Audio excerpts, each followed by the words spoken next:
So to start off, I want to just thank everybody for coming out here and I guess wanting to be involved in this. It kind of started with Shane and Angie and I just having a conversation.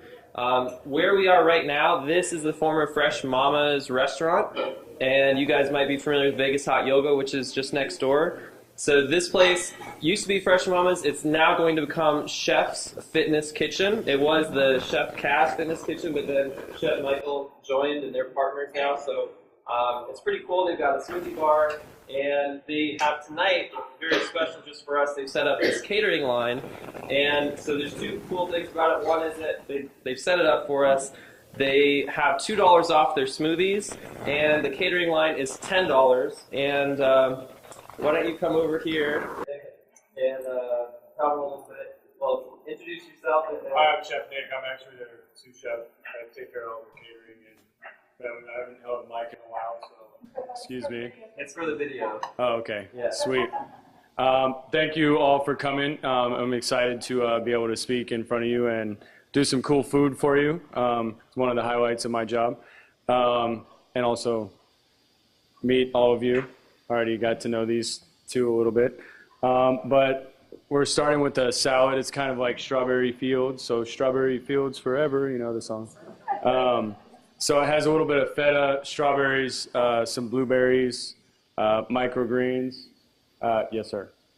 A little red pepper now because it needed some color and some niceness. Also some nuts. So if there's any nut allergies, I apologize. I can accommodate that if you absolutely need it. And then the first entree is little couscous with like a little summer vegetable, sauteed spinach, and also some grilled chicken thighs. And then the other one, I did like a little surf and turf. So it is a brown rice and grilled tilapia, and also some braised short rib on there with a little local grown, believe it or not, local grown microgreens.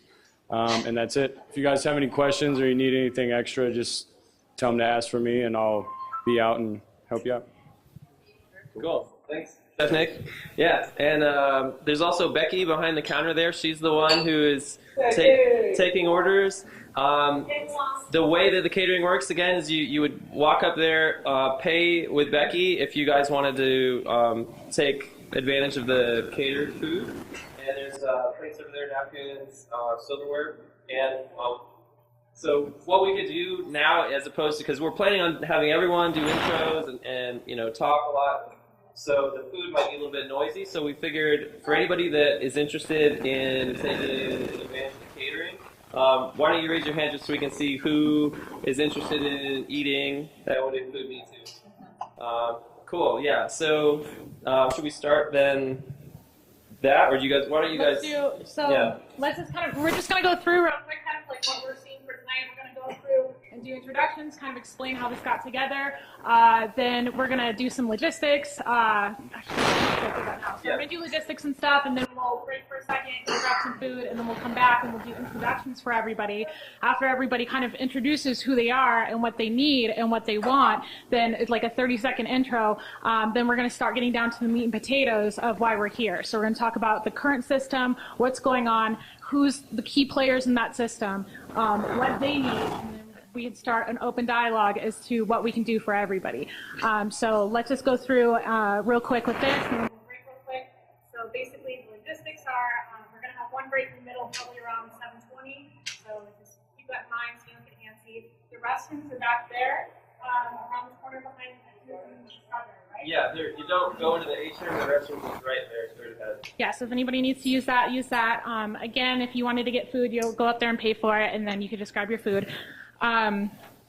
Today, we're starting a little bit late because traffic was a little crazy, but in the future, we'd probably like to start on time just so that we respect everybody's time. So we'll probably have meetings around this time, 6 to 8. We're still trying to work out when we're going to do the next one, probably in about 2 weeks, just so that we can all take stock in what we just did, marinate on it, come back together, and bring whoever else that we think should be involved in this conversation. If you can't hear somebody talking, this is like a hippie thing. Sorry, that's kind of my thing. If you can't hear somebody talking, kind of put your hand in the air and wiggle your fingers, and then that way we all know that we need to speak up a little bit more.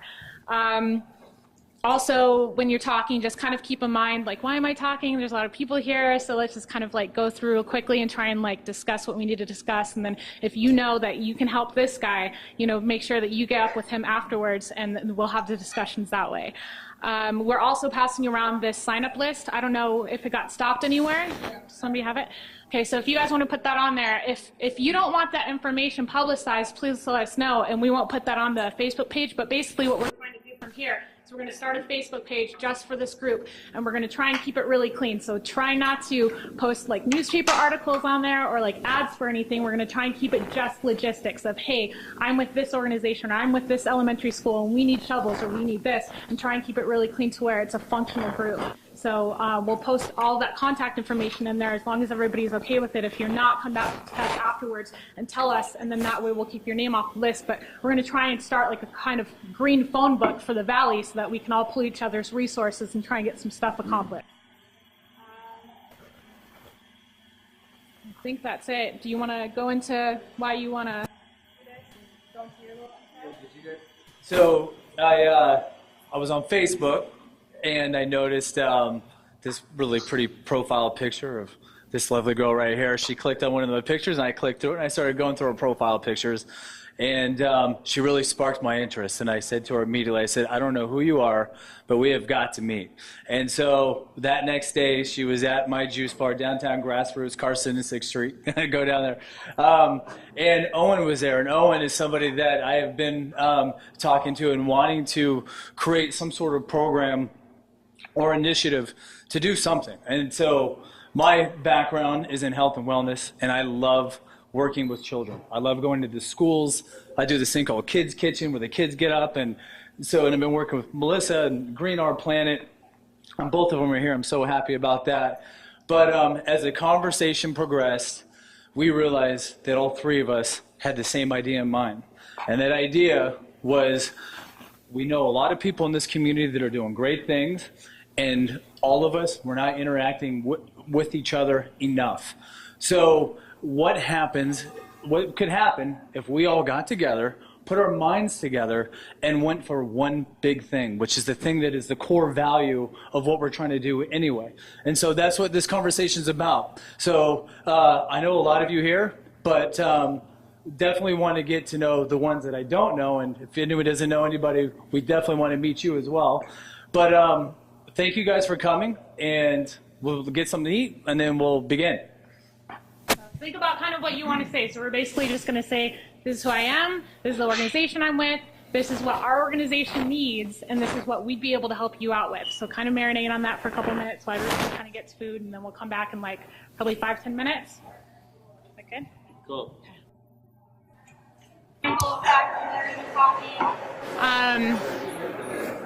I'm going to start off and just give you an example as to like what we're looking for. Just try and keep it under 30 seconds. So I'll start off. Should I wait? Okay. So I'm Angie Morelli. I am involved in a lot of different community projects. What I'm kind of known for the most is GMO-free Vegas. I don't know if you guys are familiar. There's a lot of us members here tonight. We organize the March Against Monsanto every year. So that's kind of one of the things I'm into, but I'm also into a lot of other stuff too. So I'm here tonight because with GMO Free Vegas, we kind of saw the fact that, we want for everybody to eat healthier, but the problems are that people really kind of don't know how to prepare food for themselves anymore, and they don't really have any accessibility, and they're learning bad habits in school. So we're looking at a long-term solution, and that's where we started talking about doing the gardens in the elementary schools. So basically, that's my intro. I'm here more of a resource. I don't really want anything. I just want to get you guys all of the tools that you need to do the projects that you're working on, and that's kind of my thing. So we'll just kind of go around the room. Do you want to go next? Sure. Okay. Sure. My name is Owen Carver. You guys probably all know me, or maybe we met the first time tonight. I'm just really passionate about changing the world, and I think that communication and education are the best way to do that. And I really am a strong believer in sustainability. I got really passionate about education partly through working with Green Our Planet. I've sponsored one of their gardens. And just connecting with the students at the schools in the garden and seeing what that does really opened my mind up to how everything is interconnected in sustainability. And I thought that schools are just the perfect place to do that kind of work.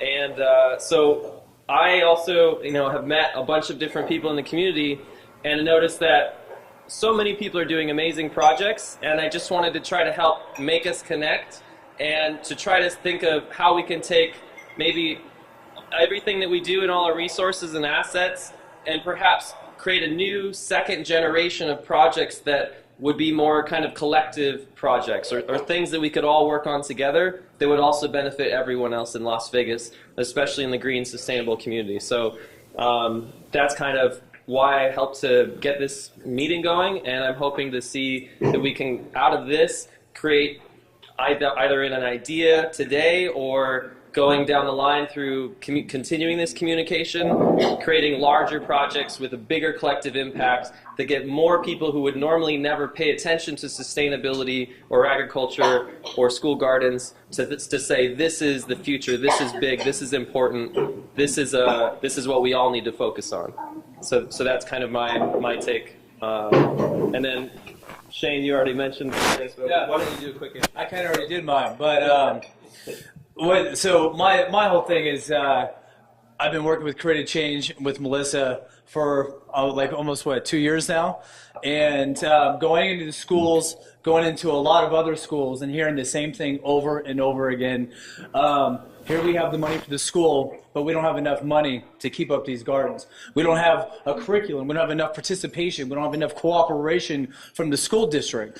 And I'm in a world where there's things happening all the time with health and wellness, whether it's doing something with the downtown farmers markets, the schools, events that I hold at my own establishment, and but it's always the same small group of people that are participating, and I have never been quite in a situation where we've all come together. And I do something with everybody. Like I work with Enrique and his wife, and we go and we did this whole thing where we gathered food from Whole Foods and Fresh 52, and we did green smoothies and raw vegetable soups for the homeless.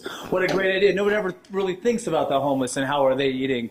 But his whole thing is, now he went to school for agriculture, permaculture, and is now distributing seeds at the schools. And he's a guy that's been taking his time and his energy into taking care of the people that can't take care of themselves, the homeless, and now he's getting into the schools.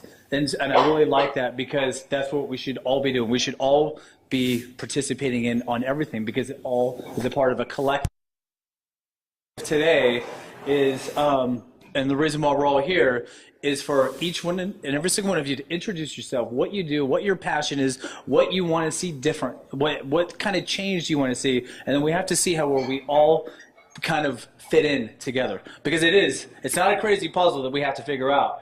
It's all part of the same idea. And so the same idea is, does this turn into a downtown farmers market, which is something that I'm really passionate about, and do we create something very eventful every single week where we close out the streets just like Santa Monica, and you can go and you see all these kiosks and tents and there's fruits and vegetables everywhere, but I want to create a learning component around this farmers market to where families would create a bridge to downtown where children and families could benefit from just walking and meeting the farmers and learning about everything there is to learn about agriculture and sustainability and everything else. So let's begin, right? We're going to go around. Yeah.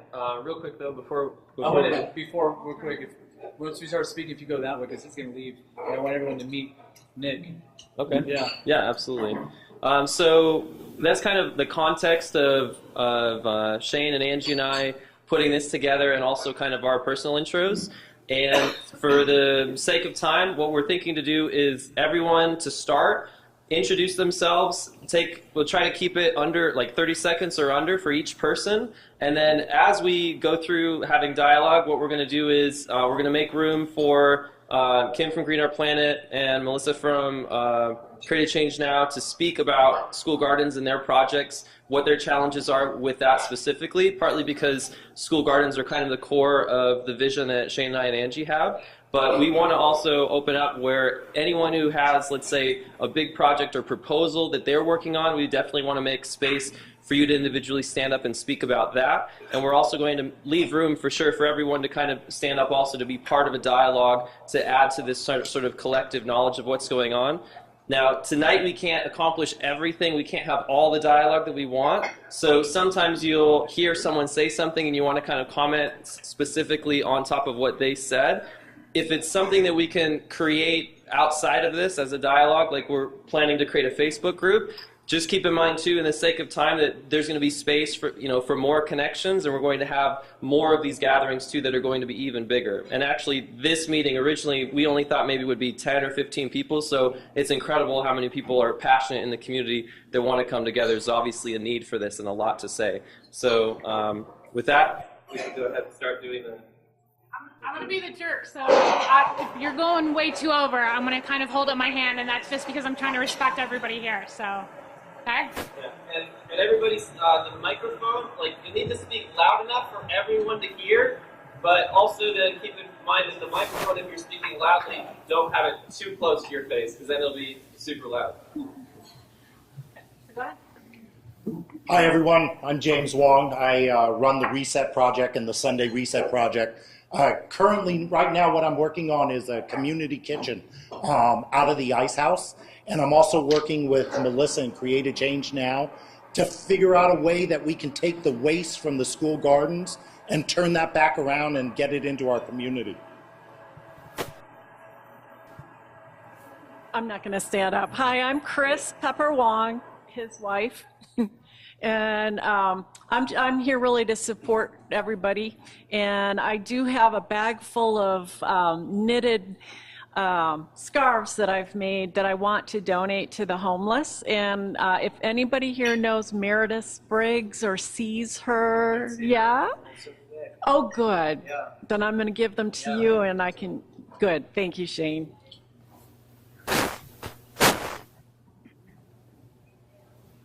Hi, everybody. I'm Amy Fincham.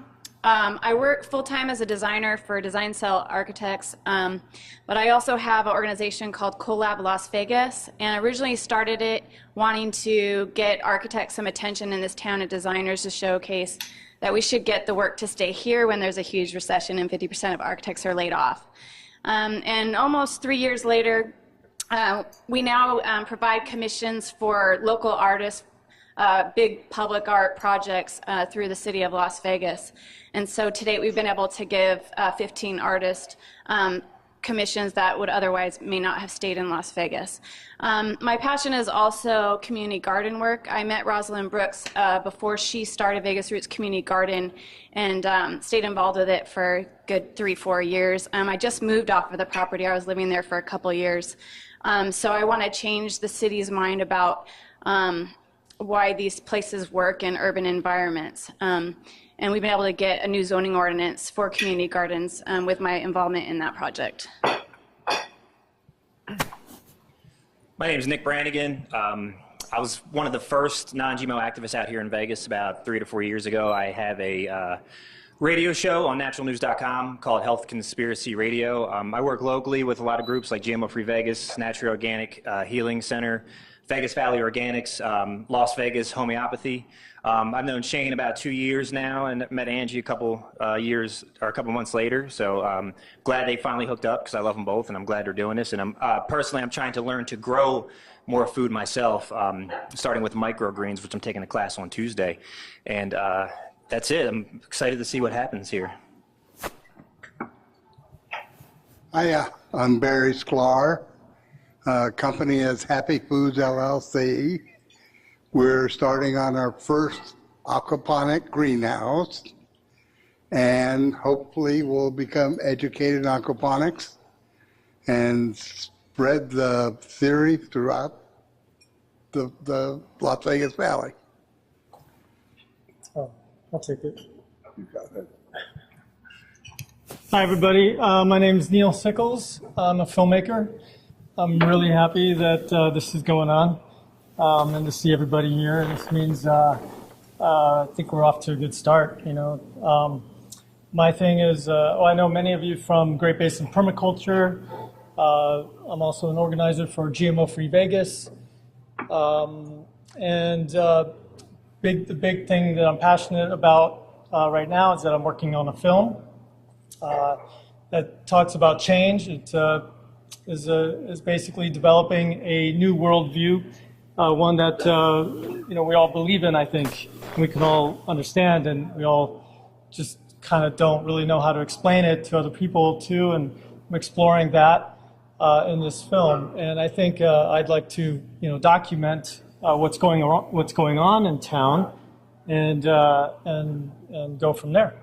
So thank you. Angie, do you have a question? Oh, no, I was saying this is time. Oh, I'm time. at the 45 seconds because you guys have. But you guys have been so great on intros. The best intros I've ever been part of. Thanks for sticking to the time limit. Hello, my name is Sarah Phillips. I'm actually a student at UNLV in nutrition and exercise physiology. I actually am here today to just kind of open up my connections and volunteer my services, really. I want to be a part of a greater thing right now happening in Las Vegas. Hi everyone, my name is Julie Sanders and I am the chef coordinator for Create a Change Now.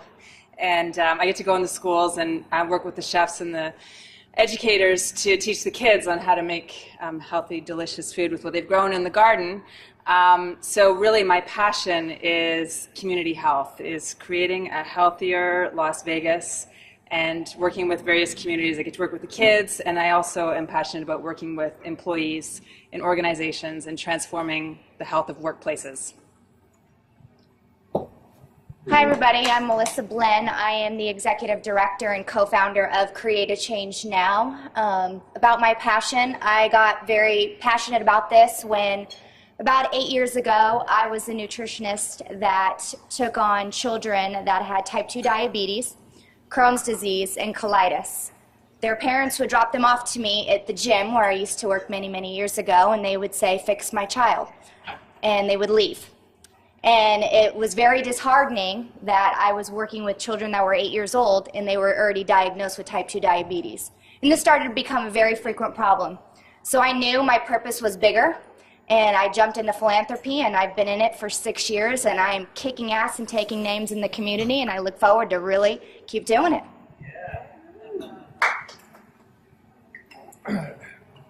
I'm Kim McQuarrie from Green Art Planet. Oh, louder?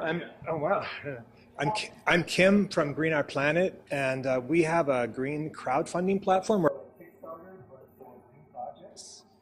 That's how we kind of started, and we've been in Vegas for, well, actually I grew up in Vegas, so I actually am a native of Las Vegas. We've been back here for about 4 years, and we started a school garden program a year and a half ago. Because we had a green crowdfunder, we thought it'd be a great idea to raise money for schools so they could get over the hurdle of having money to have school gardens. And so we started about a year and a half ago. We've put in about 62 gardens so far in the Clark County School District, mostly elementary schools, about 50 elementary schools, about 8 middle schools, and about 7 or 8 high schools. And that is basically what we do. David Butler, Vegas Intensive Agriculture, and my personal interest and passion is phytointegration, which is combining agriculture and architecture, and so that is something that drives me personally, including home hydroponics that I do to start testing some of the various ideas that I'd like to see developed. Vegas Intensive Agriculture is all about developing sustainability all through the systems that are here in Las Vegas. So one of the things that we would like to start doing is developing a harmonization of the laws and codes relating to farmers markets throughout the Vegas area. We think that that's a very important thing to help grow the culture of farmers markets here. And we also are working on developing a grant writers cooperative so that people can come together and work on getting the grant funding that they need. So that's us in a nutshell, and this is a great start here tonight, and looking forward to what comes of this.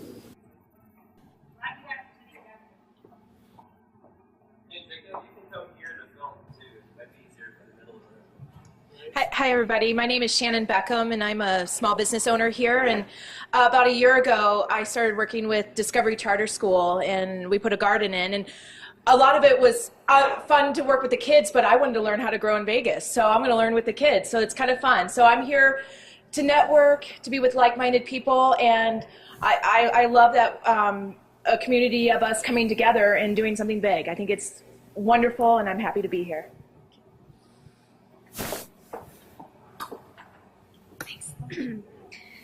Hi, I'm Jessica Penrod. I'm with Great Basin Permaculture, and we have been around for about 5 years now. We started as a book club just to learn about permaculture design, and since then have started some projects. Permaculture Learning Garden is now 4 years old. We have an annual pancake breakfast 2 weeks ago. That's fun. We grow out all kinds of different seeds, just trying things that are bioregionally adapted, different farming techniques. Really thinking about water, our most important resource. We also have monthly meetings, and we built a garden for an art studio downtown, Blackbird Studios. And we're also working with Green Valley Library thinking about seeds and how we can get some seeds in the library.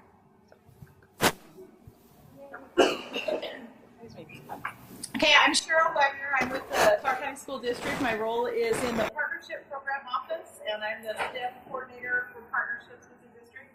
So my main purpose is to kind of help with that middle piece. We know there's issues working with the school district, the bureaucracy that we have involved, but the community that works with them also has to understand that we have mandated state, national curriculum, those kinds of things that have to occur during the day. And although a lot of us would like it all to be centered on health, there's a lot of other stuff too. So I'm a really good middle person resource for any questions, issues with the schools. I work with all the groups that are doing gardens in our school gardens. We're working on developing a set of standards right now that trying to get our school district facilities folks on board with what's going on. That's a big piece of it, but also to get the community that's helping to understand that there are constraints as well.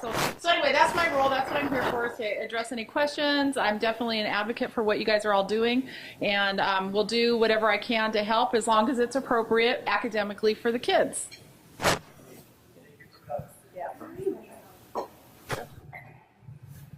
Well, good evening, everyone. My name is Eric King, and about 20 years resident here in Las Vegas, lifelong entrepreneur and innovator, private financier in commercial real estate, and a permaculturist for about 5-6 years.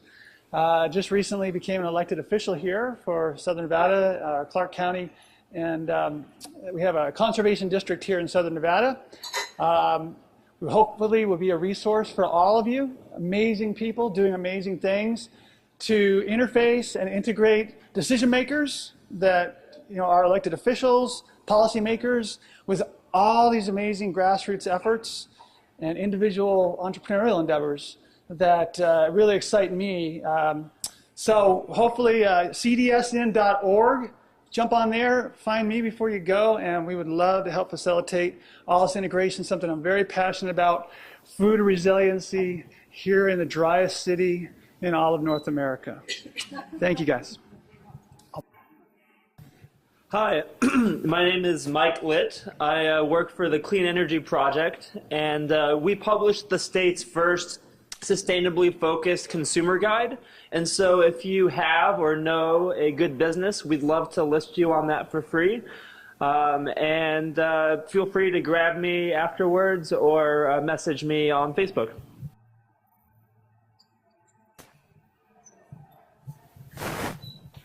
Hi, I'm Maria Minich. I'm a field biologist. I'm originally from Toronto, from Canada. I'm not a U.S. citizen. I moved here for work in 2008. And in Toronto,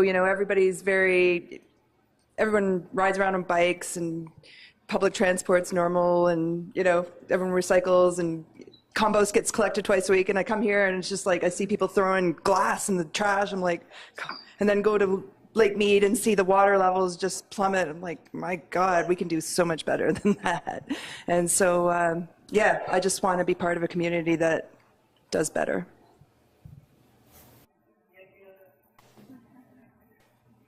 I'm Jennifer Edwards. I am a field biologist as well. I also was a Peace Corps volunteer in Zambia where I taught sustainable agriculture and environmental education and awareness. And I have a master's degree in environmental leadership, so I would very much like to put my skills to use and become more involved in the community here. I'm also working on the film about change with Neil. I have some expertise in transforming systems and paradigm shifting as well as cultural change. So I'm very happy to be here. Thank you. I'm Anna. We do Food Not Bombs here in Las Vegas. We collect veggies from a farmer's market and disperse it through the community, low-income families, feeding the homeless. It's amazing. We want to get into schools and change the school lunches. That's what I want to do. And I want to teach everyone how to eat vegan. Hi, my name is Enrique. I'm one of the farmers with Garden Farms. We build and upkeep the farms and the schools. As my wife said, we also do Food Not Bombs, where we pick up veggies from the farmer's market, about 200-300 pounds a week. And so that could play a role in this. So there's plenty more available, has been my experience. We're also part of Great Basin Permaculture. You heard from Jessica, the Master Gardener Program. And I also write sometimes for Natural Awakening. So if this ever gets a name, I could put an article out and talk about what we're doing. Hi, my name's Kim Borghese. I'm the garden coordinator at Givens Elementary School. My main passion in life is just generally the environment, nature, sustainability. Right now, my mission is to inspire young children to love nature, and I feel like gardening is that springboard into greater ecology and the environment. And I think if they learn and know about things, they'll learn to love it, and what they love, they're going to protect. So I want to spread that to the kids at first because they're so amazing, but I'd also like to spread that through just local communities, have backyard gardens and local community co-ops where we can all share what we have in excess. And that's just the beginning. I'm completely honored to be here with you all. Again, just being with like-minded people is awesome, and I don't really need anything, but if anybody needs a really great cheerleader for their missions, then I'm here. Hi, my name is Mark Borghese. I'm an attorney. I practice trademark and copyright law. I'm here because I love food, and also because I'm tired of my friends, my kids' friends coming over, or nieces and nephews coming over, and the only thing they can eat is mac and cheese and hot dogs. And so I'd like to get the kids eating a little bit healthier. Hi, my name is Christine King. I'm coming from Crestwood Elementary School. Last spring we started our garden, and not even a year later it has spearheaded all kinds of community involvement and excitement, and we're just looking to take it to a whole new level. I am working with some wonderful people at my school that weren't able to be here tonight, so I said I definitely would come. I definitely want to be more of a part of it. And as I said, it's exciting, and the energy and the kids, it's all wonderful, and just want to grow it even further. Hi, I'm Beth Gillette, and former Girl Scout, and I remember the PSAs with the tear and the Indian, and I think that's my passion, is messaging. I've seen a lot of great efforts, and I applaud all of you and your ideas, but I think I want to be part of the one big thing that we can all, someone mentioned it to start, that we can all unify and say we all want to be part of this one big thing, so that we aren't a fringe community anymore. And Las Vegas is not such a freak. I've been here since 1977. I'm really frustrated with Nevada and how behind the scenes we are, so I applaud your optimism, but I feel a little more like she does. Enough already, let's get on to the one big thing. I'm Darlene Mia, and I've been here since 1979, and I am not involved in all of this. I'm more in the media end of it. So I came tonight so that I could see what was going on. I'm launching Zen City Vegas, which is really about the city beyond the neon and the life-friendly things that all of us do here. So I'm here to help in any way that I can to promote as much as possible. Hi, I'm Karen Haggerty, and I'm at Wright Elementary School, and we have a garden that I started myself, but now that I know there's so many other people to help, we need help because we got grasshoppers eating our cabbage, and we grew some other food, and we have like these little flies. So having a garden, we learned together, is a lot of work because you have to learn how to keep your plants from being eaten by pests. And we wanted to be an organic garden, so we just kind of have shared with the bugs our garden. So, but it's a fabulous experience for the kids. I work with GATE students, and it is so inspiring how they get so excited about planting. It's just incredible. So I want to learn a lot. I think there's a lot to learn also about recycling. Thank you. Hi.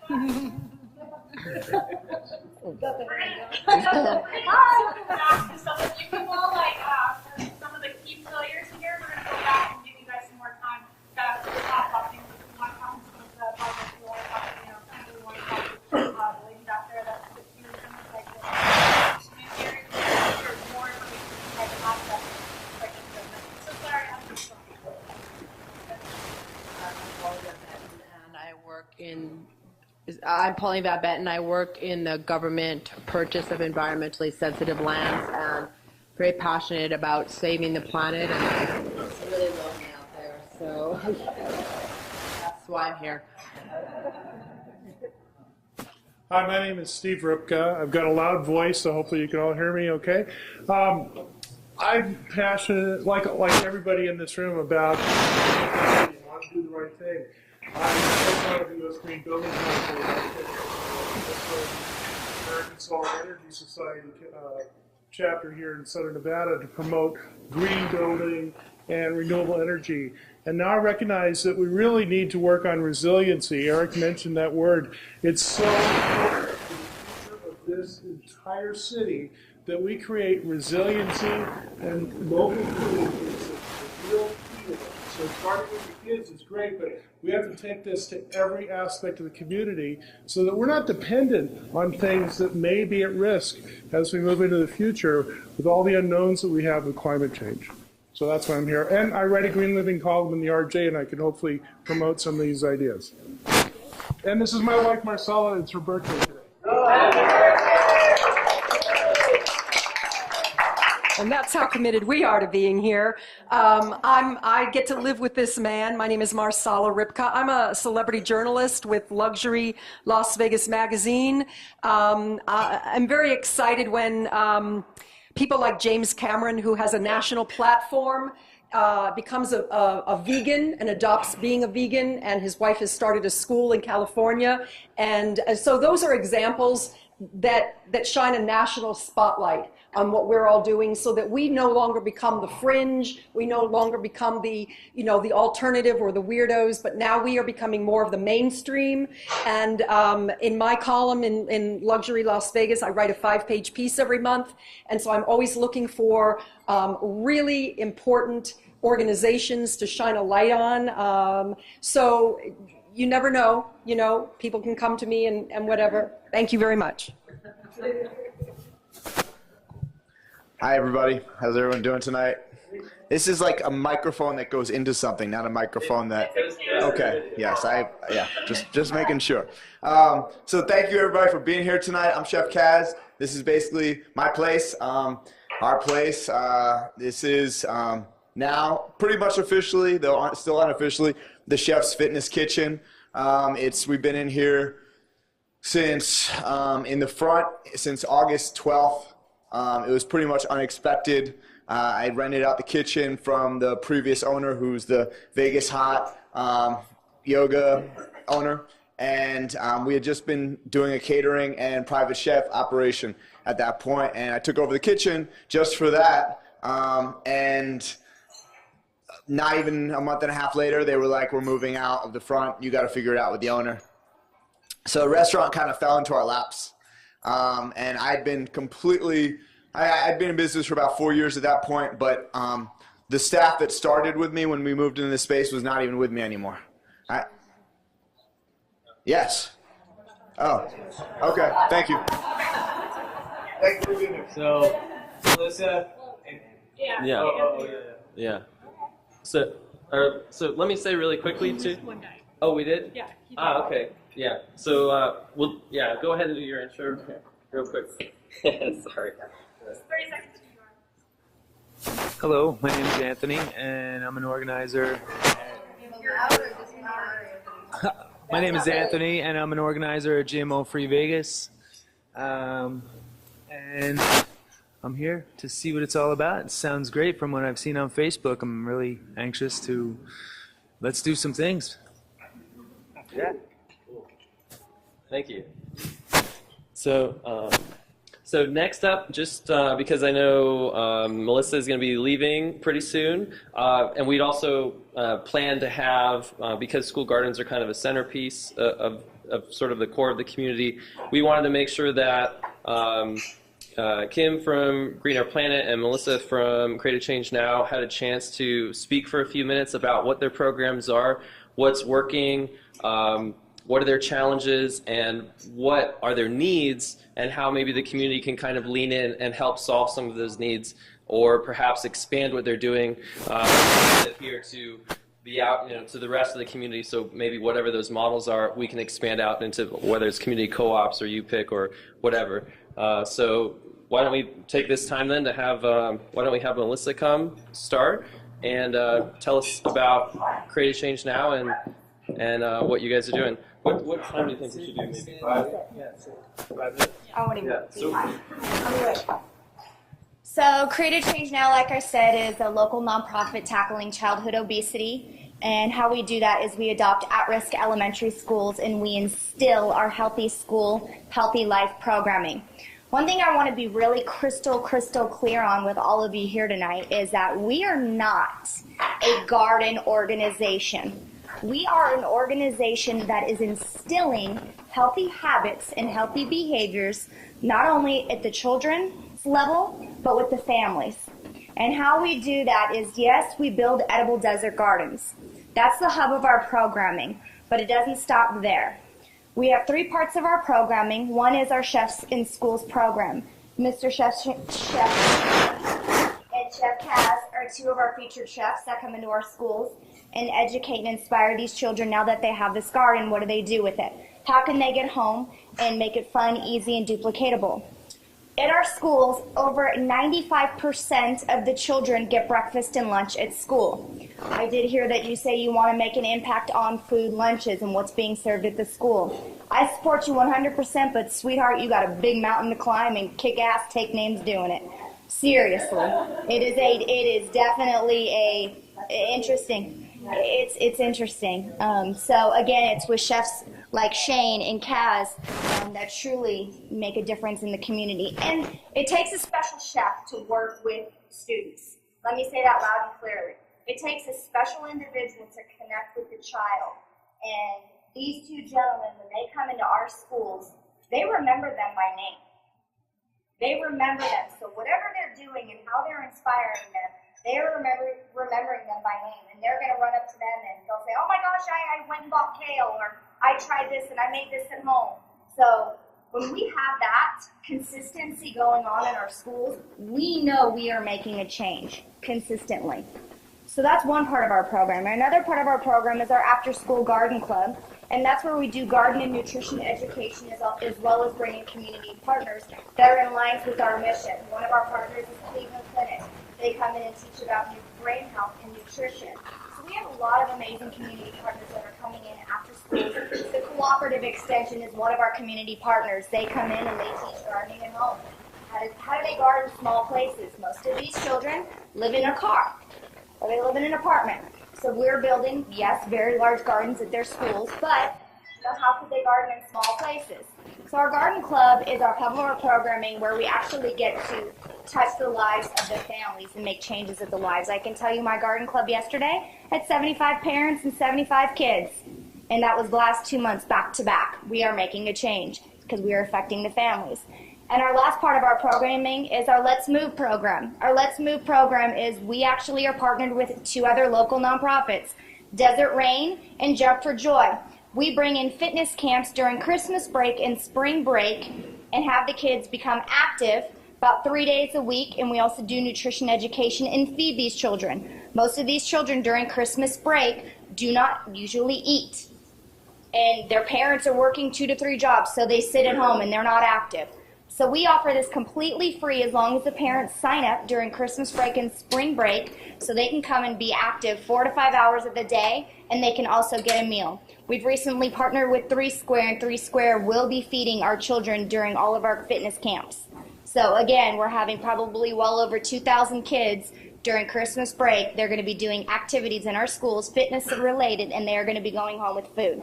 So again, let me be crystal clear. Create a Change Now is not a garden organization. We are an organization that is instilling healthy habits and behaviors with the children. One thing that we are very passionate about is quality and not quantity. Yes, there are a lot of schools that want a garden. One thing that I've had the opportunity and the honor to is, number one, 2 days ago, I had the honor to shadow a principal for half of the day. And I was blown away with what it is like to be a principal in an at-risk elementary school and the day-to-day struggles that they deal with. Gardening is one of their least concerns, and I can understand why. When there's children that are being left at school, and now when it's 6 o'clock at night and their parents aren't coming to pick them up, they're getting turned over to Child Haven. So these principals, you guys, have a big burden on their hand. So with that being said, one of our biggest concerns and one of the things that we are focusing on is we adopt our schools for longevity. We take a school no less than 3 years. And again, we are very consistent about quality and not quantity. So when we take on a school, it's for long term. Real quick, so nope, you're good. Minutes. Could you tell us then quickly what are some of the challenges that you have, and then what are some needs that you have that perhaps the community could help with? One challenge I have is, I would have to say, is consistency with, I would say consistency, because there are a lot of school gardens that are popping up, consistency, I would say, in having support in the garden with the kids. That tends to drop a little bit. You know, the teachers, they're not gardeners, they're not farmers. You know, so consistency with making sure that the children are getting educated in the garden, that needs to be more consistent. I would also have to say another issue is funding. You know, yes, there's a lot of school gardens that are being popped up and they're being built and they're putting schools, but what's going to happen? One thing that I've been honored to work with Cheryl back there with CCSD is that we are not taking these schools on for a year and putting in a garden. I know you guys are sponsoring a garden, paying for a garden and the maintenance. That's great and all, but you know, again, what's going to happen at year 2, year 3, year 4? We need to think sustainability, you guys. In 4 years from now, what's going to happen to these gardens? What's going to happen to all these programming? So our mission is really, truly working with community partners and adopting schools for longevity and making sure these programs are sustained.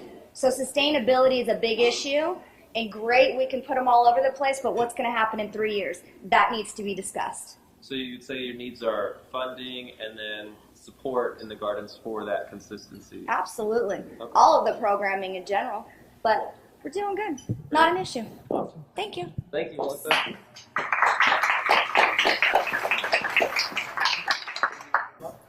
Kim, would you like to come speak for Greener Planet? All right. Make sure you speak up loud too, so everybody can hear you. If you guys in the back, if anybody can't hear Kim speak easily, just raise your hand like this, and then so that he'll know. Okay, well, we came in as a little different way. We kind of backed into school gardens. I say we actually. A little bit louder in the back. Really? There, Louder. raising Wow. their hands. Well, I'm not. We came, We actually got into school gardens a little bit differently. Our interest was, my own background is I grew up in Las Vegas. I got a degree in, I went to UNLV for 2 years and transferred out. I got a degree in biology. I got a master's degree in anthropology, so I was always interested in natural history and environment, that kind of thing, ever since I was a kid. And I spent a lot of years down in South America. I spent a lot of time down in the rainforest down in South America. I became a filmmaker, a documentary filmmaker. So my partner and I make documentary films all around the world, mainly about natural history, grizzly bears, Amazon rainforests, or different television channels. So we actually came back to Vegas, like, I've been gone for a long time, about 4 years ago, and we were working on a project for PBS as filmmakers, and we got this idea of why not, because we're interested in conservation, that kind of thing. Can you hear me? Is that fine? Oh, yeah. We thought, why not try, because Kickstarter was kind of becoming big at the time, why not start a green crowdfunding platform where anybody in the United States could use it and it'd be free. It'd be a non-profit organization, which is what Green Our Planet is. Anybody who wanted to do had a green idea, any organization that wanted to raise funding through crowdfunding could use our platform. So we started that in Vegas about 2 years ago. And then we thought, well, why not try it out locally? Why not do a beta test in Las Vegas? We thought, why not try schools? Schools, be great for schools to have gardens, because gardens are great for a whole number of reasons. One reason is, it's a great way to learn about ecology, conservation. You should start kids young, not to mention nutrition, science, and that kind of thing. So we went to one school and we say, hey, would you like to try our crowdfunder? That was in Henderson. And they said, yeah, and they started the crowdfunder. And about 2 months later, they'd finished their project. I think they raised like $7,000, and they put their garden in. We said, wow, this is great. This is going to work fantastic. We did a few more like that, and they raised the money, no problem. Then we ran into our first Title I school. And Title I, as you just heard, is if you have 40% or more of your kids are on free or reduced price lunches. We tried it in a Title I school, and it just kind of hit a wall. It's like they could raise some money, a few $1,000s, but because of the environment they lived in, the neighborhood, they couldn't raise all the money. So we kind of scratched our heads and said, hey, we're going to have to start, we got to do something different. Why don't we go to corporations and see if we can get corporate sponsors that would sponsor at least half of the school? So we started doing that, and that actually worked really well. And Vegas, turns out, has like 69% of all the schools in Las Vegas are Title I schools. So it's really quite an obstacle for doing that kind of thing. And of course, the school district doesn't have any money, so that was not an option. So anyhow, so we have about over 30 corporate sponsors who have stepped up, everybody from the wind to the sands to engineering companies, you name it, a lot of hotels. And they go into a Title I school, they put up 50% of the funds, and then the school will crowdfund for the rest, sometimes the addition of grants, that kind of thing. And that's kind of what we've done for the last year and a half. So we started at one school a year and a half ago, now we've got like 62 different schools. But because we kind of backed into this, we never really thought more about the garden program. But after we did one school, the school said, okay, we have our garden, but now what? Now what do we do? And we said, what do you mean, what do you do? There's your garden. We raise the money, go to it. And so, well, we don't have curricula, we don't have teacher training, we don't have a maintenance program, all this kind of stuff. So we partnered very early on with Garden Farms, where Enrique is from, and that's been a really good partnership. So Garden Farms goes in, puts the garden in. They have a lot of experience with school gardens and private gardens. They know how to maintain them. So they go in, put the raised bed garden in the school, and they maintain them permanently. They charge a fee because they're for-profit, we're nonprofit. But it's not very much for every year. So that kind of solved the maintenance problem for the schools. And then it's like, what about curricula? We don't have any curricula. How are we supposed to use the garden? And so a year ago, we applied for American Honda Foundation grant with a 3 Square, in partnership with 3 Square, the food bank. And we got that grant, and we hired 12 different CCSD teachers to write curricula for K through 5 education for STEM and science and gardens. And actually, Jessica Penrod, who was with us at Green Our Planet last year, who now is with Great Basin Permaculture, she headed that whole program. And that curricula was finished in September. That's the first time there's been a curricula to Nevada state standards and next-gen standards for the state of Nevada. And that was made available in September, mid-September, and a lot of schools are now using it to have gardens. So we kind of solved the funding problem, solved the maintenance problem, solve the curriculum problem, and there's a lot of other hurdles, that kind of thing. I think Melissa mentioned about sustainability. One of our goals there for the schools is to teach schools how to sustain their garden program year after year financially. So we started organizing, having the schools organize farmers markets. And we started that a year ago, and John S. Park Elementary is the first school that did a farmers market. And since then, about 25 different elementary schools, most of them Title I, have done farmers markets. And between farmers markets and harvest parties, they've more than raised the necessary money to maintain their garden program. So our goal is to make them financially self-sufficient on their own, that they can continue this program on their own. So they have curricula, they're financially self-sufficient, and it's expanding rapidly. So there's a lot of interest in Clark County. I mean, schools are getting the message, and oh, sorry. Oh, sorry, I didn't mean to. I wanted you to finish your sentence. But, Yeah. So we're at about 5 minutes roughly. Could you also say needs or challenges you have, and then the needs that perhaps the community could be able to come in and provide or support what you're doing? Right. Well, the challenges are, we spend a lot of time going around getting corporate sponsors, and that takes time and energy, and therefore that takes employees. And of course, you have to pay your employees. So as a small startup organization, financing is always a problem. And grants are one way, but a lot of the grants you apply for a nonprofit, they don't pay for organizational overhead. They pay for gardens to be installed, or they pay for equipment, they pay for that kind of thing, but they don't like to pay for overhead. So you have equipment, but who's going to run the equipment? That's always a problem with nonprofits. So we run into that a lot. Someone mentioned about getting food into schools. Bracken Elementary School is actually pioneering a salad bar this year. They're very progressive, a great principal. It was principal of the year 2 years ago. So they're taking their garden produce and putting it in a salad bar. They're the first school to do that. So there's a ton of hurdles in doing that, but that is starting. Other challenges. So finances are challenging, and teacher training, having money to do teacher training. With the grant that we got last year from the American Honda Foundation, we trained 25 different Clark County elementary teachers how to teach in the garden, because there's not that background. They're not used to doing that. And that worked out really well. All those teachers have gone out and are using the curricula now in their garden. But more teacher training requires money. And so I would say teacher training, more corporate sponsorship, getting food into cafeterias, that kind of thing, are three things. And those are the challenges. Or really quickly then, are there anything immediately that you can think of that, besides the money and the teacher training, that community members can kind of lean in and support you guys with? Well, anybody knows a corporation wants to sponsor a Title I school, let me know. We can always use volunteers. It does take a village, I think. That's why all three of you here. Everybody's here for that reason. It takes a village. That's that collective impact is necessary to turn Las Vegas green, to get a garden movement going, to get sustainable agriculture going. It's not one organization can't do that. One grant's not going to do that. One piece of curriculum's not going to do that. It takes everybody joining hands. So I think it's really important that people do get together and discuss all this stuff and see where they might fit into the whole thing. Whether you're a journalist or an engineer, or somebody who works in a corporation, or you're a CEO. We've had a ton of CEOs, especially engineering companies, they can't wait to have their employees get out there in the garden. They not only do they get involved in the garden, they want to know what else the school is doing. So we try to foster long-term corporate relationships with the schools, so that it's not just a one-off. They don't just come in there and do the garden. They stay with the school indefinitely. Awesome. Thank you very much. Thank you. Thank you, Kim. Thank you, Melissa from Create a Change Now. She's leaving now. Bye. See you. Thank you for being here. So Angie's going to tell us, too, we've kind of picked out a few other people to speak special. So go ahead, Angie. Yeah, so we just want to hear from a few of you guys, because we think that you're very pivotal in what I think we're all trying to do here. If we could hear from you a little bit for about Cheryl.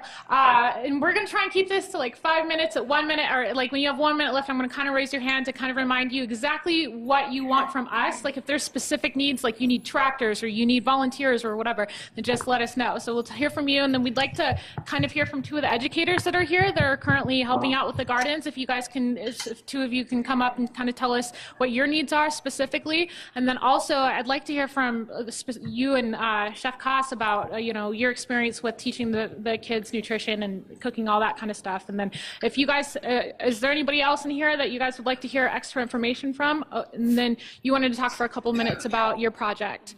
Okay, so does anybody else want to hear specifically from anyone? And then Amy. Okay, grant writers properly. Okay, great. Awesome. So with that, go ahead. With that first, me. Okay, I'm one-armed. If I look weird, it's because I had shoulder surgery a couple weeks ago, so I'm kind of moving around slowly, but I can stand. Okay, I am a former science teacher. I taught high school science. I actually started my career out of college as a microbiologist for the corporation and then taught high school. So I've got the education background, I've got the corporate background, and now my role with the school district is as a coordinator in the School Community Partnership Program Office. And our office role is to build and help partnerships within the school district. The superintendent realizes and has realized the school district knows that the school district cannot do it all itself, especially when voters continue to turn down bond issues and we can't repair the air conditioning and the heaters in our schools. There's nothing left. And the primary goal of the schools is not it. A lot of people think it's to be the hub of the community, but the primary goal of our schools in the school district is to educate our children, get them to graduate, and have them ready to either work or move on into further education. That's our goal and responsibility. So any partnerships that we work on, we try to help make sure that that's happening. Not that everything that you guys want to do is phenomenal and great and good for the good of our community. It absolutely is. But when we're working with the schools, we've got to remember that the mission of the schools is to educate our children, and we're mandated by federal legislation, by state regulation, that kind of thing. So with that being said, because I am a science teacher and a science background, I totally understand and am on board with everything that you all are trying to do. And we realize that in Clark County, the schools are the hub of that business. With 315,000 students, we're the audience. And if we can educate our kids and get their families involved in it, we're doing a great job. With the garden partners that we're working with now, I think it's working out really well, that they're seeing that the education of the kids is important, that the teachers need support, because the teachers, although they may be passionate, they don't necessarily have the skills. And our big thing is the sustainability, the transiency of our teachers. Our teachers might be at a school for a year or two, and then they're gone. Or they may have a principal this year that is totally in support, and they get the garden in, and then that principal moves on to something else, and we've got somebody new in there. So we really, really, really have to work with a team that involves community, the parents, the kids, and the teachers of the school, so that if the teacher, the principal leaves, there's still a team there that can help that going. And I really appreciate they're both Melissa left, but what you guys are doing are doing a great job with garden teams and bringing in that community. We have to keep that. That's probably one of the biggest things to remember, to keep that going. We need to have that sustainability, that continuation, that assistance at the schools once the garden's built. The superintendent has 6 directives that every single thing, every single employee in the school district, whether they're at my level, the teacher, a secretary, a custodian, a groundskeeper, they have to be focused on these 6 initiatives, and they're based on what the school district needs. They're based on graduating students, getting more students involved in upper level career and tech programs, 3rd grade literacy. So maybe some ideas are how we can incorporate some of the literacy type of things with the gardens. That's happening. You just kind of keep it in mind, reading, and especially at the 3rd grade level, if the kid is able to read at 3rd grade, at grade level, they are ready to read for comprehension as they move on. So that's a big one. I don't have the list in front of me. So anyway, so that's something to think about.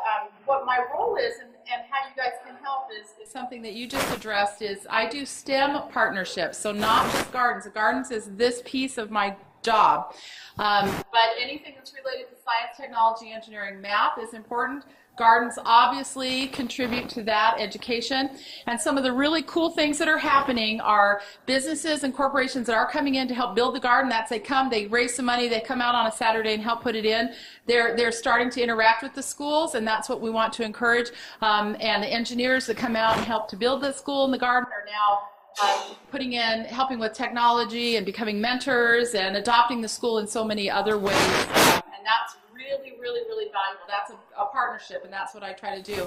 The picture is bigger than gardens, as you said. We have recycling issues and all that we're working through in the district. Huge bureaucracy, you all know that. Talking about school lunches, it's a big mountain to climb. It's not unclimbable, but it's going to take a while. And because of our high free and reduced lunch, we are also mandated, because we give so many kids free and reduced cost lunches, we have the U.S. government who is paying the school district the money to support that program so that our kids can at least eat. We're bound by what they say too, so it's bigger than just what our schools are serving our kids. It's national. It's it's way bigger than that. So that's something that we have to surmount. I know we're redoing the wellness policy in the district right now. One piece of it that I absolutely insisted, they at one point said that only they're worried about food process or food poisoning and families making food and bringing it in, that kind of stuff. So they had originally written into the draft for the Clark County School District policy, only commercially processed foods can be served at any time in the school. And I said, wait a minute, we've got 200 schools with gardens. Those kids need to eat what they're growing. So we're getting that fixed, and I just want you to know that that's in there. So I'm an advocate for what you do, but I also understand the bureaucracy and the rules and the things that we have to follow to keep our district going. We're funded by money that's dwindling big time in our state. So, okay, is that good? Did I cover enough? Yeah. Okay. Any questions? Okay. So thank you again, Cheryl. We have two teachers here today, I believe, from our schools. Yes? You want to stand up? I feel like I'm just beginning to. Okay. Well, we'd like to know. Well, if one of you would like to speak for a few minutes from a teacher's perspective regarding some of these things relating to education, you can right now, or if not, if you don't need to. I can give a perspective from the beginning, having started with the garden. Okay. Sure. Yeah. Even if it's just like a minute or two or something, just be nice to. As I said, I'm Christine from Crestwood Elementary. We just put in our garden last spring. Oh, okay. Anyway, from Crestwood Elementary School, and through different grants and organizations, we've taken our garden from beginning last spring into, I believe, the first permaculture garden in the school district at this time. Right now, our winter garden is just sprouting, so it's really exciting. We just got our garden club going. So we meet one morning a week. Also, we are using the Green Our Planet. We have a group of teachers that are using the Green Our Planet curriculum, starting that out. And that really helps get the different teachers in the garden.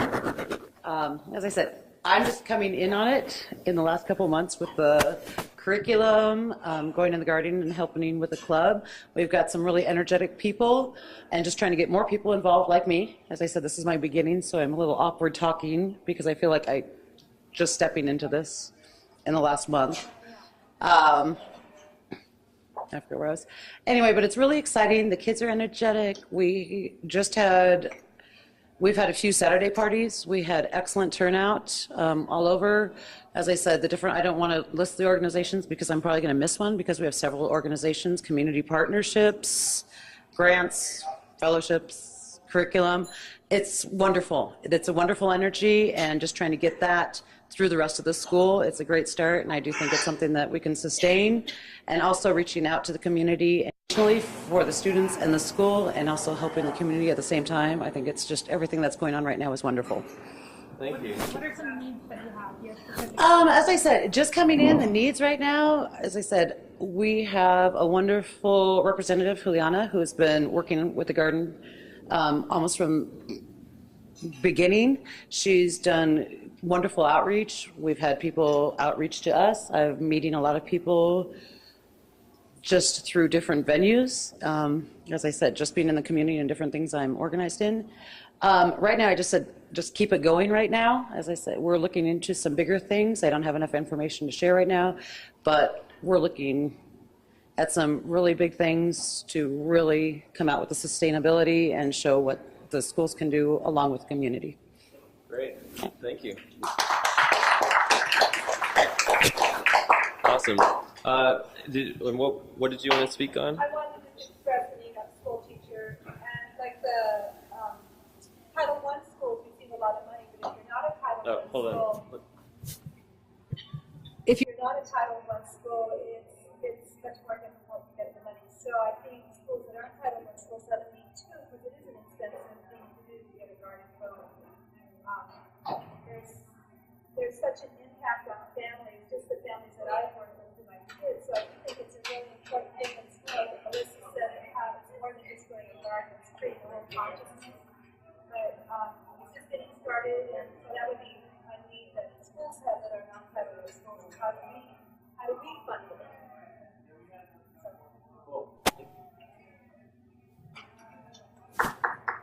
Thanks everybody so far.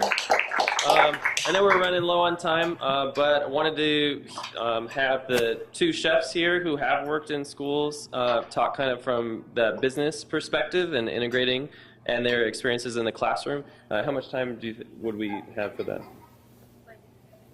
5 minutes together? Yes, maybe like 2.5 minutes each, and we'll just okay, we'll let you guys know when it hits 2 minutes. And then. So when I first started going into the schools, I was talking at the children, trying to explain to them why you have to eat good in kind of a fun way. And although they were listening, I didn't really feel like I was truly connecting.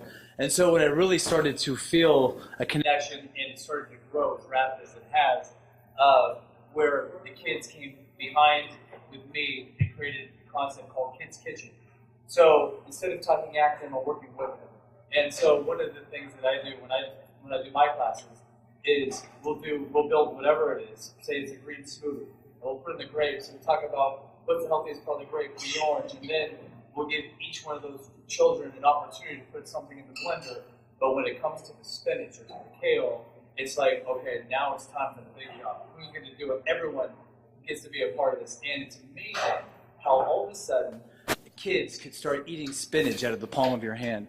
And so what it really is, what's so important for us is to find our passion and figure out what our truth is and what is it we want to communicate.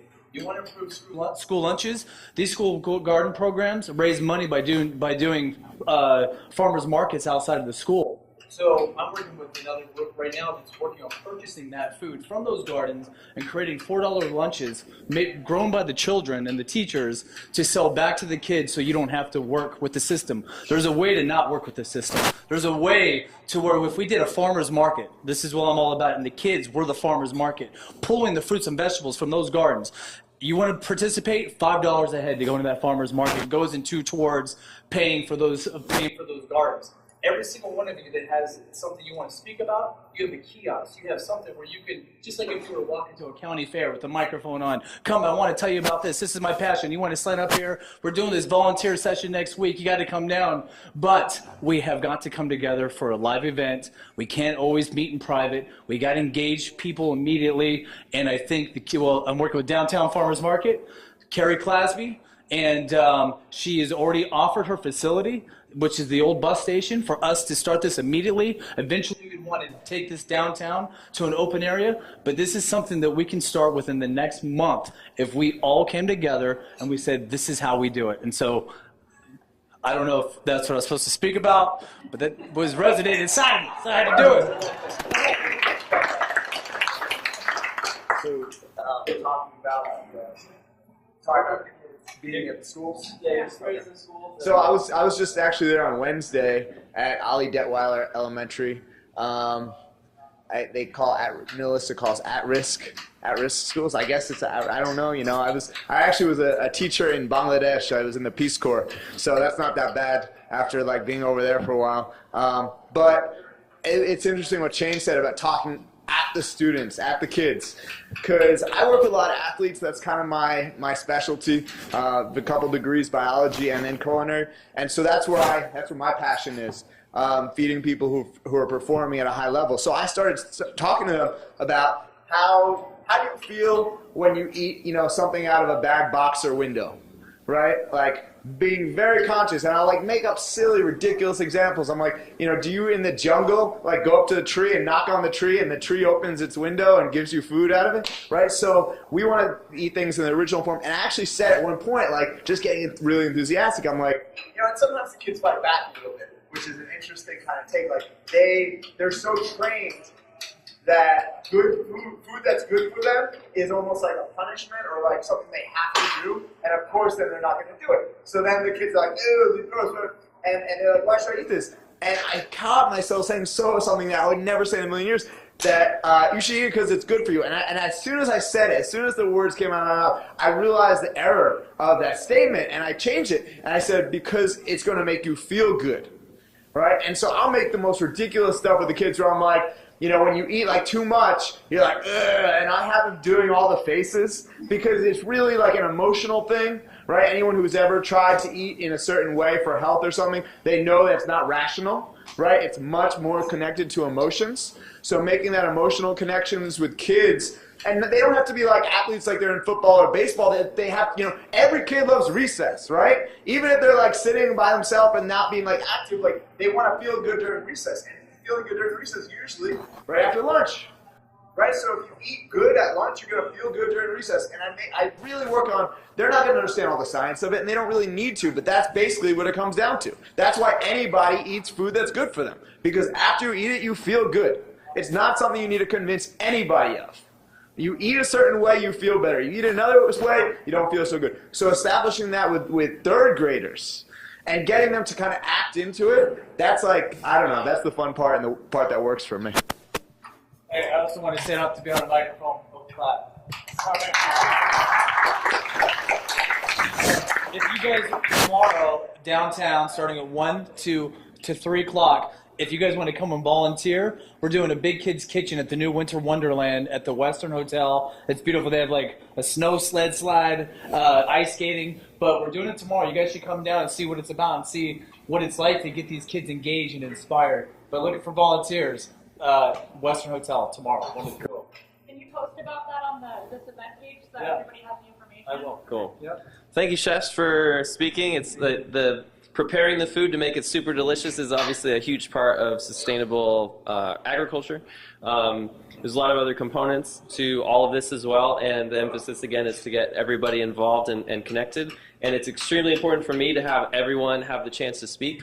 But because we're close to the 8 o'clock mark, in case some people have to leave right then, we feel it's important to kind of say what are going to be some of the follow-on actions that we're going to take to try to help sustain this conversation and this whole forum and space that we've created. It's really important to us that we keep this tight, and also that everyone here can be part of expanding this, because every one of you knows another 10 people who are passionate about this and they weren't able to be here today. So we're going to try to facilitate this online. But so Angie's going to go ahead and run through some other notes that we need to hit tonight.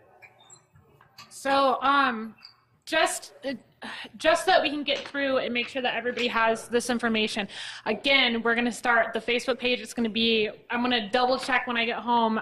When we set this up, we're going to try and name it LV Green Community, and then we'll have like a group on Facebook, and then eventually we might make a page. I don't know if you guys are all familiar with the differences, so that way we can all go back to that. So please check into that and request to be a part of that group. I'll put the information on tonight's event page. We were thinking that the next meeting that we would do should probably be December 8th, which is a Monday, and then maybe we'll follow on with Mondays after that. And so that way it's kind of like a little bit more than 2 weeks from now, then give us a break before, till after the holidays, till after the Christmas time, and then maybe at the very end of December, at the very beginning of January, we might think about doing another meeting. But also, I think one of the main things is that a lot of the people here need volunteers for different projects, like the project that you were just saying that you need. So if we can get a list of all the different projects that you're all working on, and we can start like putting out that information, like, hey, I've got this community build day at Crestwood, like we just did last Saturday. So then that way we can try and get you guys volunteers for that. So start making a list of all those different things. Also, there's a lot of us that are privy to different resources, such as like I have somebody who's wanting to donate tractor trailers and trucks and all of this different equipment that his business does not use all of the time, and he needs to know like who he'd be able to give that stuff to. Also, there's somebody who's volunteering to do soil analysis for a lot of the actual gardens that are going on for free. So it's like if you guys have give us specific needs. So it's like I need shovels, I need I can't think of anything else a garden uses. My mind just went blank. Right. So it's like, just think of those specific needs, because we might actually be able to give you all those little things too. So just start thinking about that. As far as the systems in place, I think that we've already discussed this. Once we do get the gardens into the schools, and somebody please tell me, you said it was 200 schools here in CCSD that currently have gardens. Is that what you said? There's probably just under Okay. A lot of them are small, and they've been there, the PTA does them, but at least 130, 140, probably close to 200. Okay. All right. So that's awesome. And then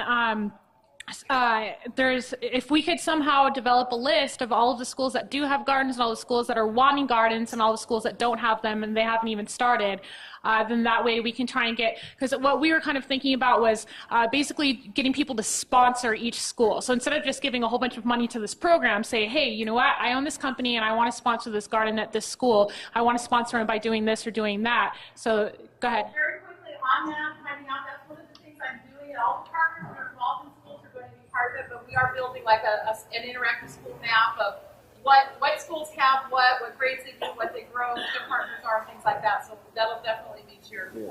Perfect.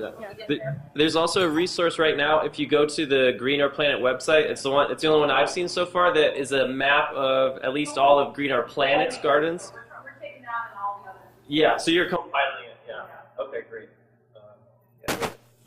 So if in the meantime, check out, please post links on this event page too, is to all these different organizations. Like go on there, say, hey, I was this guy, this is this link to this organization for especially the key players, so that to make sure that we all have your information in case we have some resources we could share with you.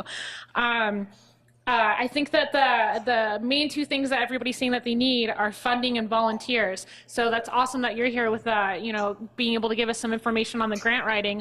Also, I have, I personally have some lawyer friends that are saying that they want to assist with grant writing too. So if you guys have any other information on how to raise funds for these schools to be able to facilitate these gardens, that would be super appreciated. Let's see, what else? Sourcing materials. About that. We already kind of covered a lot of this stuff. Now, just start thinking about this. Now, we're probably going to be, LV Green community, right? And we're going to want to, at the next meeting, develop a mission statement as to what exactly we're going for and kind of come up with like a 6-month, 2-year, 5-year plan as to what we want to do. So start thinking on that right now as to what kind of, what you would like to see this organization, this collective of people end up eventually doing. And then also start thinking about, we've heard a lot of problems from different organizations that, they'll start working with the company and then that company ends up not being, in it for the intentions that they originally advertised. So start thinking about what kind of standards you guys would like to expect from the different businesses that we're going to end up having to work with on these things. So just start thinking on that. And basically also start thinking about kind of the information that you would like to see in packets that would go to legislators and to corporations that we need to get support from for us to be able to do these things.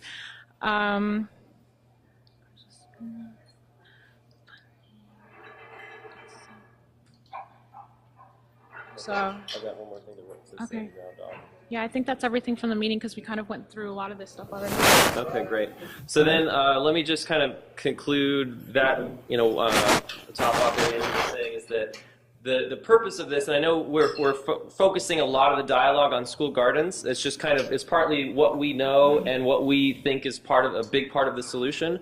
But obviously, sustainability, green movements, creating a sustainable city and way to produce food, healthy people who are educated. It's all one thing together. And what we want to do is create with this kind of movement, with this LV Green community that we're trying to help establish here, is really just to get everybody to be more empowered, to be more connected, to get the resources that everyone needs for their individual projects, and also to create essentially something that helps unite the community so that we're all very strong, and that is that sort of beacon that attracts everyone else so that we can get larger projects done, so we can be more visible and get a lot more assistance for everything that we're trying to do. So the philosophy behind what we're doing is inclusion. We want to be working on things that includes everyone. We don't want anyone to feel excluded, and we want to empower everyone to be able to communicate and be heard because everyone's voice is really valuable. So with that, well, first of all, does anyone have to leave right now at 8 o'clock? You need to go? Okay, awesome.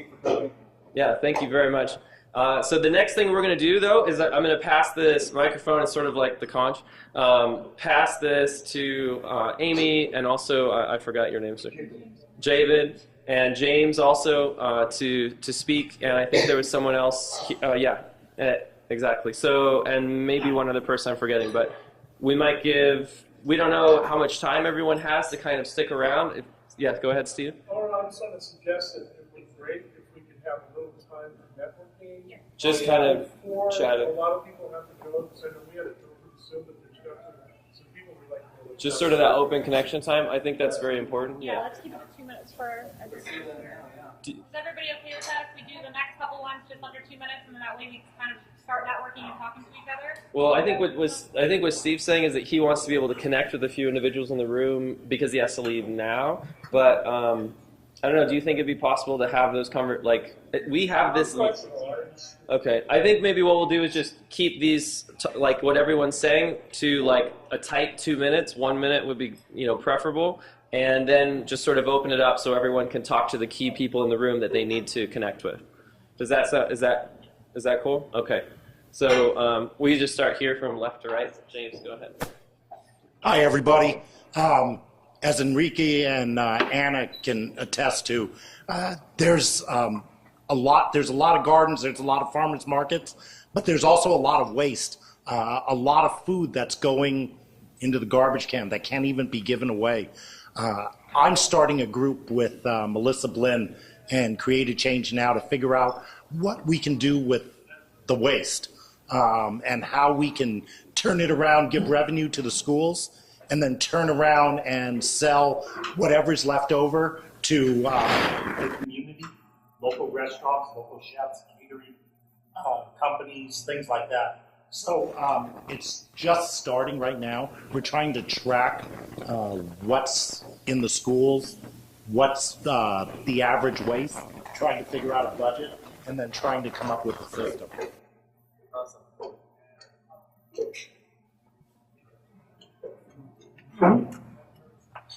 Thank you guys for putting this on tonight. This is awesome to be able to connect. I wanted to share that I'm in the midst of writing a grant for $1 million for a agriculture space in the Arts District, and the city of Las Vegas has agreed to let me do this at Boulder Plaza. If you guys are familiar with it, it's in between Arts Factory and Art Square, just between First Street and Main Street. And they've are contributing $150,000 for any infrastructure that I'll need to do this, meaning if I need to ramp up my water meter or get more power to the space, and to do the first agriculture if I don't get the $1 million grant. The reason I think this project is really important is because this is a 2-year-long conversation with Public Works and Cultures Affairs, and the one request that they had from the mayor was that we engage children, and it's about education and learning, which in this room, I think that might not be a problem to get people involved in that way. I also think it's important because the reason we don't have green spaces in downtown is because people are so terrified that it's going to attract homeless people and it won't be this great inviting space, and I want to change their minds about this. And I think food is the solution because I guess just with my involvement in Vegas Roots Community Garden and you guys that do work with kids, it's amazing because my 6-year-old was 1 or 2 when he started getting introduced to the garden, and now he collects all his seeds when he eats. Like, it does make a difference. The work you guys are doing does make a difference. And my daughter, like, I was missing all of my bowls, and I went out to the patio, and she had grown all these watermelons were sprouting from seeds she collected. I didn't know she did it. These kids do absorb it, and so changing the city's mind, I think, is important because we want this project, one way or the other, if it goes through, to start spreading out and showing them that we can have green space and food as an answer to that. So I'm looking for people that understand aquaponics and vertical gardening. It's a really small space, and we need to, I'm almost done, I'm sorry. We want to keep it open so that we can do programming in there, which means it needs to go vertical. And going vertical means we're providing shade through that vegetation. So I need the right people on the team. I want to keep it lean because I want the money to go towards the agriculture. But but I need the right team to write into that grant. I want you guys to get paid for the things that you guys do. So if you think you can help. Thanks, Amy.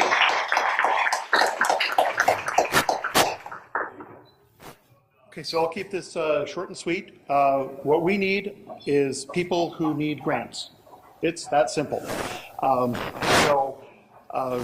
Unfortunately, our grant writer was not able to be here tonight. She was very ill today and was not able to make it. So you're going to have to deal with me instead of listening to her wonderful story. But basically, what we had seen talking to a number of organizations in the Valley is that there was a real need to create a grant writers cooperative where all of the people who are working on grant funding can come together and support each other and develop, for example, best practices and develop maybe some templates for certain recurring funding needs that may occur in schools and with community agriculture. And also to make sure that there is sufficient preparation. One of the biggest things we found was that people were going for grants, but they weren't prepared for the grants that they wanted to apply for. Many grants require 3 years of audited financials. And so if you don't have those 3 years of audited financials, that is going to prevent many federal grants, many state grants, but that doesn't mean there aren't grants out there that you can get.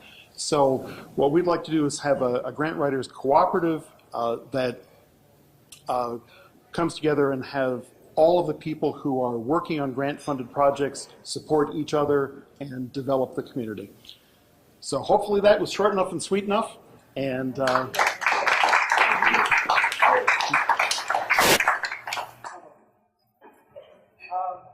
Great to be here again. I'll do my best to keep this short and sweet too. So in the Conservation District of Southern Nevada, we have several subcommittees. Like we have a Christmas recycling program. We got a bike-a-thon coming up here next June up at Mount Charleston. Conservation, that's obviously our focus. And one of the, I've been really fortunate to be a part of for about a year now. One of the subcommittees we have is called Grow Nevada, formerly known as the Steering Committee for Community Gardens and School Gardens. So we hope to be, along with what you guys are doing tonight, a great catalyst. Agriculture. We started meeting over there. We got to catalyze that great group, and bravo to David and some others that have kept going forward. So again, we'd like to, through Grow Nevada, catalyze your growth and really act as facilitators and really kind of be Switzerland. You know, I've witnessed several great intentional efforts to build community and great local food and healthy communities and so forth. I get a great sense that the people in here are very sincere about doing it and effectively doing it this time, and so we'd like to help catalyze that with you guys. And one project that Grow Nevada has really kind of taken on, we have some great resources. Sarah is here tonight. Thank you for coming, Sarah. We have some interns at UNLV who are really going to help service our social media with that being a platform, and we want to do 3-minute vignettes on you guys and everyone else in the room, and have a 3-minute, really a video library of all these awesome people doing these awesome projects, getting $1 million grants and all kinds of things, and showcase it to decision makers and all their related networks and so forth, along with all the grassroots folks. And we'd like to help be an interface for other folks that want to network and community organize. And it really does take a village. We hope to be a part of all your worlds, and very excited to be here starting this off. So thank you guys, and good luck.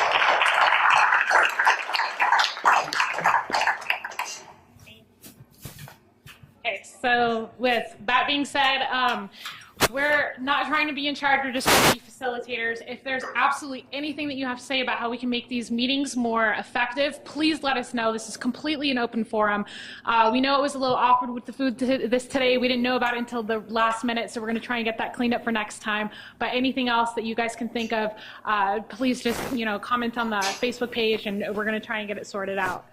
So Yeah, and I created a new communication platform. I'm going to try to aggregate all the information and links. So I know a Facebook community page can be like really, really long. So I'm going to try to get all those links and resources into one place, so it's all much more comprehensive and condensed for people who don't have a lot of time to read through everything on Facebook. And I'll also publish that so you guys can see. So hopefully everyone filled their name and email, contact information on the form, so that then we can send an email out to everybody once all those resources are ready. And with that, I just want to really thank everybody for coming. This is really awesome, and I see this as a new beginning for really coordinated and strong collective impact in green space in Las Vegas. So thank you, everyone. Thank you, guys.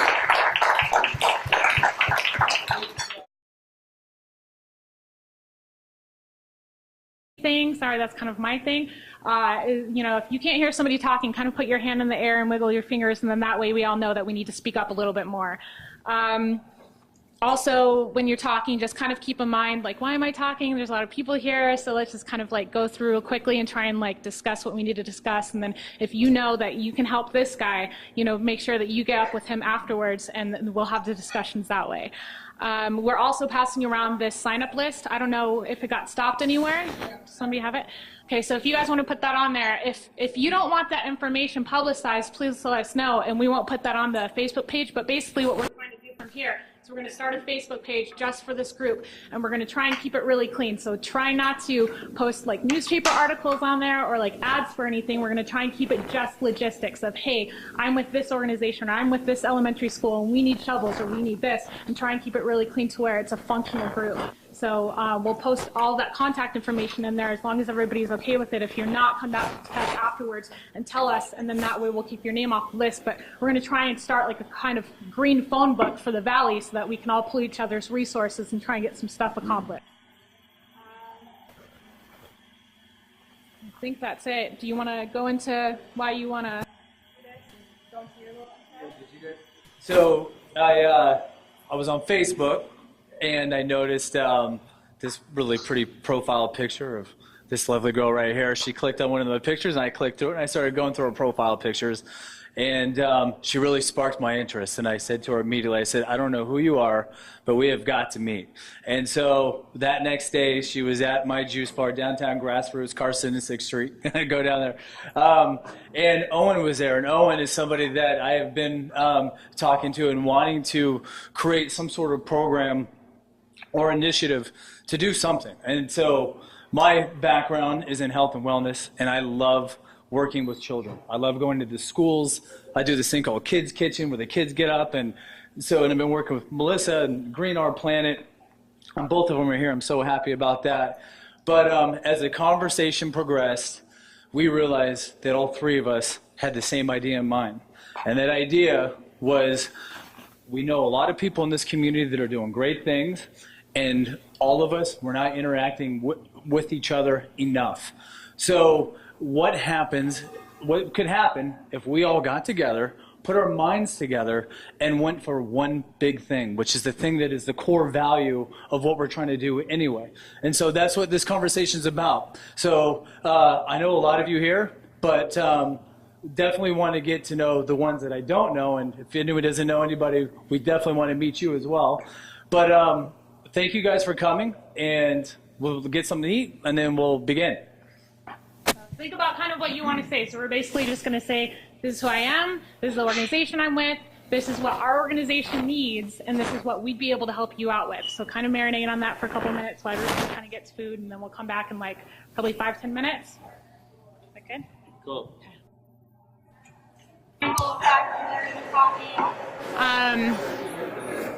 I'm going to start off and just give you an example as to like what we're looking for. Just try and keep it under 30 seconds. So I'll start off. Should I wait? Okay. So I'm Angie Morelli. I am involved in a lot of different community projects. What I'm kind of known for the most is GMO-free Vegas. I don't know if you guys are familiar. There's a lot of us members here tonight. We organize the March Against Monsanto every year. So that's kind of one of the things I'm into, but I'm also into a lot of other stuff too. So I'm here tonight because with GMO Free Vegas, we kind of saw the fact that, you know, we want for everybody to eat healthier, but the problems are that people really kind of don't know how to prepare food for themselves anymore, and they don't really have any accessibility, and they're learning bad habits in school. So we're looking at a long-term solution, and that's where we started talking about doing the gardens in the elementary schools. So basically, that's my intro. I'm here more of a resource. I don't really want anything. I just want to get you guys all of the tools that you need to do the projects that you're working on, and that's kind of my thing. So we'll just kind of go around the room. Do you want to go next? Sure. Okay. Sure. My name is Owen Carver. You guys probably all know me, or maybe we met the first time tonight. I'm just really passionate about changing the world, and I think that communication and education are the best way to do that. And I really am a strong believer in sustainability. I got really passionate about education partly through. So to start off, I want to just thank everybody for coming out here and I guess wanting to be involved in this. It kind of started with Shane and Angie and I just having a conversation. Where we are right now, this is the former Fresh Mama's restaurant, and you guys might be familiar with Vegas Hot Yoga, which is just next door. So this place used to be Fresh Mama's. It's now going to become Chef's Fitness Kitchen. It was the Chef Cass Fitness Kitchen, but then Chef Michael joined, and they're partners now. So it's pretty cool. They've got a smoothie bar, and they have tonight, very special just for us, they've set up this catering line. And so there's two cool things about it. One is that they've set it up for us. They have $2 off their smoothies, and the catering line is $10. And why don't you come over here and tell them a little bit. Well, introduce yourself. Hi, I'm Chef Nick. I'm actually their sous chef. I take care of all the catering, and I haven't held a mic in a while, so excuse me. It's for the video. Oh, okay. Yeah. Sweet. Thank you all for coming. I'm excited to be able to speak in front of you and do some cool food for you. It's one of the highlights of my job. And also meet all of you. Already got to know these two a little bit. But we're starting with a salad. It's kind of like Strawberry Fields. So Strawberry Fields Forever, you know the song. So it has a little bit of feta, strawberries, some blueberries, microgreens. Yes, sir. A little red pepper now because it needed some color and some niceness. Also some nuts, so if there's any nut allergies, I apologize. I can accommodate that if you absolutely need it.